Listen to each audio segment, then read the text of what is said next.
सर्वेभ्यो नमो नमः। प्रिय विद्यार्थियों, आज मैं चर्चा करने जा रहा हूँ अष्टमी और नवमी कक्षा के व्याकरण के अंतर्गत ल्यप प्रत्यय की। तो आइए देखते हैं ल्यप प्रत्यय। ल्यप प्रत्यय ल्यप प्रत्यय का प्रयोग करके अर्थ में होता है। जैसे पिछले वीडियो मैंने कत्वा प्रत्यय जो पढ़ाया था, उस त्वा प्रत्यय का मतलब भी कर के अर्थ है या कर अर्थ में ही होता है। तो वहीं पर ये ल्यप प्रत्यय भी उसी अर्थ में ही होता है, कर अर्थ में या कर के अर्थ में होता है। बस फर्क यही रहता है कि जब धातु से पहले कोई उपसर्ग रहता है तब ल्यप प्रत्यय लगाया जाता है, और उपसर्ग नहीं रहता तो त्वा प्रत्यय लगाते हैं। दूसरा पॉइंट देखिए, ल्यप में से य बचता है। जब हम ल्यप प्रत्यय धातु के साथ लगाते हैं तब इस ल्यप में से केवल य ही बचेगा। ये जो ल है और ये प है, इन दोनों का लोप हो जाता है व्याकरण के सूत्रों के नियम से। तो क्या हो जाएगा, ल्यप में से य बचता है। तीसरा पॉइंट वही जो मैं बोल रहा था, धातु से पहले जब उपसर्ग होता है तब ल्यप प्रत्यय का प्रयोग होता है। ध्यान से सुनिए, धातु से पहले जब उपसर्ग होता है तब ल्यप प्रत्यय का प्रयोग होता है। उपसर्ग रहेगा तो वहाँ पे ल्यप लगाएंगे, उपसर्ग नहीं रहता है तो त्वा प्रत्यय लगाते हैं। चौथा पॉइंट, ल्यप प्रत्यय युक्त शब्द अव्यय बन जाता है। ये ल्यप प्रत्यय युक्त शब्द ये हमेशा अव्यय बन जाता है, इसका भी कोई रूप नहीं चलता है। आइए देखते हैं किस तरह से ल्यप प्रत्यय को जोड़ते हैं। जैसे उपसर्ग दे दिया सम प्लस पठ प्लस ल्यप। अब इसमें से क्या बनेगा देखते हैं, इन सबको जब जोड़ेंगे तो बनेगा क्या। सम उपसर्ग सम आ गया नीचे, पठ का पठ आ गया, हाँ ल्यप में से क्या बचा, य। अब जब ल्यप में से य बचा तो इन सबको जब जोड़ देंगे संपठ्य, तो सम प्लस पठ प्लस ल्यप इक्वल टू क्या बन जाएगा, संपठ्य। और इसका मीनिंग क्या हो जाएगा, पढ़कर। और पठ धातु के साथ जो त्वा प्रत्यय लगाते थे तब भी होता था पठित्वा, उसका मीनिंग भी पढ़कर। तो यहाँ पे संपठ्य का मीनिंग पढ़कर, ये हो जाएगा सम प्लस पठ प्लस ल्यप इक्वल टू संपठ्य। आइए देखते हैं यहाँ पे कुछ उपसर्ग धातु प्रत्यय और उससे बनने वाले शब्द दिए गए हैं, इनको देख लेते हैं। उपसर्ग और धातु, वैसे उपसर्ग किसे कहते हैं, उपसर्ग उनको कहते हैं जो किसी शब्द या धातु से पहले लगकर उसके अर्थ में बदलाव लाते हैं, उसके अर्थ को परिवर्तन कर लेते हैं, उसी को उपसर्ग बोलते हैं। तो यहाँ पे सम प्लस पच प्लस ल्यप, सम उपसर्ग है, पच धातु है और ल्यप प्रत्यय है। तो इनको जब जोड़ेंगे तब क्या बनेगा, ल्यप में से य बचेगा तो बन जाएगा संपच्य। ये जो आधा म है इसको अनुस्वार भी कर देंगे तो संपच्य बन जाएगा, या आधा म भी लिख सकते हैं संपच्य। तो इसका मतलब हो गया पकाकर। नी प्लस पा प्लस ल्यप, नी प्लस पा प्लस ल्यप। अब इसका मीनिंग हो जाएगा, जब इसको जोड़ेंगे तब मीनिंग हो जाएगा इसका निपाय, पी कर। नी उपसर्ग है, पा धातु, ल्यप में से य बचेगा तो बन जाएगा निपाय, तो हो जाएगा मीनिंग पी कर। प्र प्लस नृत प्लस ल्यप, ल्यप में से य बचा, आधे त में य जुड़ जाएगा, त्य बन जाएगा प्रनृत्य, नाच कर, प्रनृत्य नाच कर।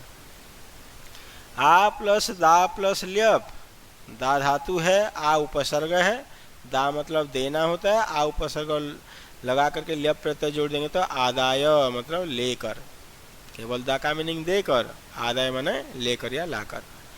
वी प्लस ज्ञा प्लस ल्यप, वी उपसर्ग, ज्ञा धातु है, ज्ञा मतलब जानना, और ल्यप प्रत्यय विज्ञाय मतलब जानकर।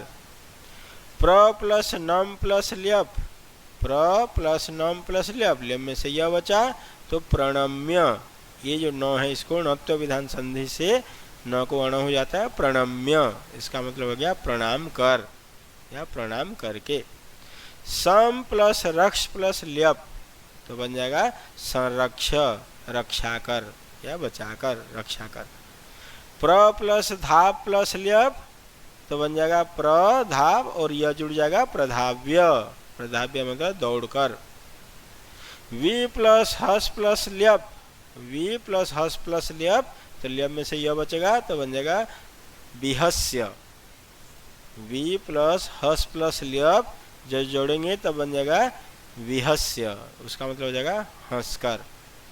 सम प्लस भू प्लस ल्यब, सम प्लस भू प्लस ल्यब, ल्यब में से य बचेगा तो बन जाएगा संभूय मतलब होकर, संभूय होकर। सम प्लस अस प्लस ल्यब, तो ये जो अस है बच्चों इसका भी बन जाता है संभूय। भू धातु और अस धातु दोनों का मीनिंग होना होता है, भू मतलब भी होना, अस मतलब भी होना, तो इसीलिए इसका ल्यब प्रत्यय जब बनाएंगे तो संभूय बन जाएगा होकर। सम प्लस दृश्य प्लस ल्यब, तो दृश्य, दृश्य में यह जोड़ देंगे दृश्य, तो सम उपसर्ग है संदृश्य मतलब देख कर। आ प्लस गम प्लस ल्यब, तो इस ग में जो गम में म है इसको तो हो जाएगा आगत्य, इसका मीनिंग हो जाएगा आकर। अब बच्चों देखते हैं कुछ उदाहरणों को, किस प्रकार से आपको एग्जाम में पूछे जाते हैं प्रश्न, उस पर चर्चा कर लेते हैं। जैसे बोल रहे पुत्र पितरो प्र प्लस नम प्लस ल्यब विद्यालयम गच्छति, जो दिया हुआ है अंडरलाइन वाला शब्द इसको हम जोड़ेंगे। प्र उपसर्ग नम धातु ल्यब प्रत्यय जब जोड़ेंगे तो इनमें इस जब जोड़ेंगे तो क्या बनता है इन तीनों में से देखेंगे। पुत्र मतलब पुत्र बेटा, पितरो माता पिता को प्रणाम करके विद्यालय जाता है, प्रणाम करके। अब देखिए यहाँ पे नम में लिखा है, प्र तो उपसर्ग है ही नहीं इसीलिए कट हो जाएगा, ये गलत आंसर है।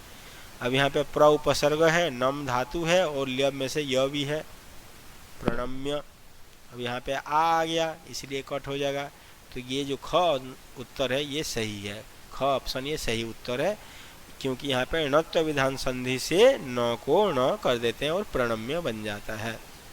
दूसरा उदाहरण, आलस्यम वी प्लस हा प्लस ल्यब उद्यमम कुरु, आलस्यम वी हा और ल्यब, ल्यब में से य बचेगा तो क्या बन जाएगा विहाय, विहाय मतलब हो जाएगा छोड़कर, आलस छोड़कर मेहनत करो परिश्रम करो।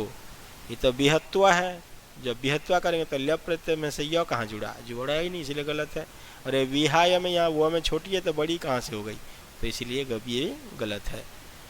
आगे देखते हैं तीसरा उदाहरण, गंगाजले प्रविश्य भक्तः स्नानम कुर्वन्ति, गंगाजले प्रविश्य। अब यहाँ पे प्रत्यय और उपसर्ग युक्त शब्द दे दिया है, इसको हमें अलग करने के लिए बोल रहा है। प्रत्यय को अलग करना है, मूल धातु को अलग करना है और प्रत्यय क्या है उसको अलग करना है।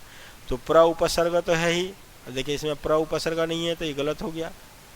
और विष धातु है ल्यब प्रत्यय, ये गौ में ल्यब प्रत्यय नहीं है इसीलिए गलत हो गया। तो ये आपका सही आंसर है प्र प्लस विष प्लस ल्यब। चौथा को देखते हैं, महिला जलम आदाय आगच्छति, महिला पानी लेकर या लाकर आ रही है, महिला पानी लेकर आ रही है।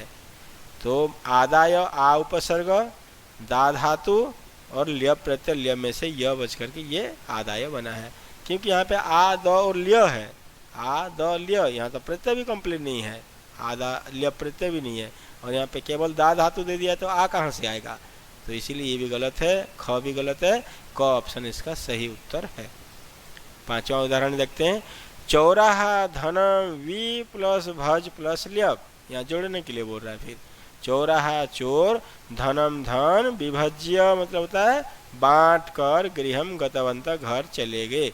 वी भज और ल्यब में से य जोड़ देंगे तो क्या बन जाएगा, आधा ज और य ज्य बन जाएगा, तो विभज्य, ये आ गया आपका विभज्य। ये विभाज्य बन गया, आ की मात्रा लग गई इसीलिए गलत है, और ये विभाज्य है, यह तो जुड़ा ही नहीं है, ल्यब प्रत्यय का यह जुड़ा ही नहीं है इसलिए ये भी गलत है। तो ये बन जाएगा इसका क ऑप्शन सही उत्तर है, विभज्य मतलब बांट कर। आइए छठा उदाहरण देखते हैं, अहम परि प्लस श्रम प्लस ल्यब धनम अर्जयामी, परि प्लस श्रम प्लस ल्यब, ल्यब में से य आ जाएगा तो आधे म में य जुड़ जाएगा, म्य बन जाएगा परिश्रम्य। तो क्या बन जाएगा, पूरा शब्द जब सभी शब्दों को जोड़ देंगे परिश्रम्य, ये ख ऑप्शन इसका सही उत्तर है। तो प श्र और म्य ये तो गलत है, परिश्रम्य ये तो परि है, यहाँ र है इसलिए गलत है, परिश्रम्य सही उत्तर है। तो प्रिय विद्यार्थियों, ल्यब प्रत्यय में हमने क्या पढ़ा, ल्यब में से य बचता है और ल्यब प्रत्यय कर के अर्थ में प्रयोग होता है, धातु से पहले कोई ना कोई उपसर्ग जरूर लगा रहता है, क्योंकि टोटल 22 उपसर्ग होते हैं और 22 उपसर्ग में से कौन सा उपसर्ग लगाएगा क्या पता, इसीलिए कोई भी उपसर्ग लग सकता है, इसीलिए धातु से पहले उपसर्ग दिया हुआ रहता है और ये प्रत्यय लगते ही शब्द अव्यय बन जाता है। तो इस तरह से बच्चों ये ल्यप प्रत्यय पर हमने चर्चा किया। अगर आपको मेरी ये वीडियो पसंद आया तो इसे लाइक कीजिए, शेयर कीजिए और मेरे चैनल को सब्सक्राइब जरूर कीजिए। थैंक यू, धन्यवाद, नमो नमः।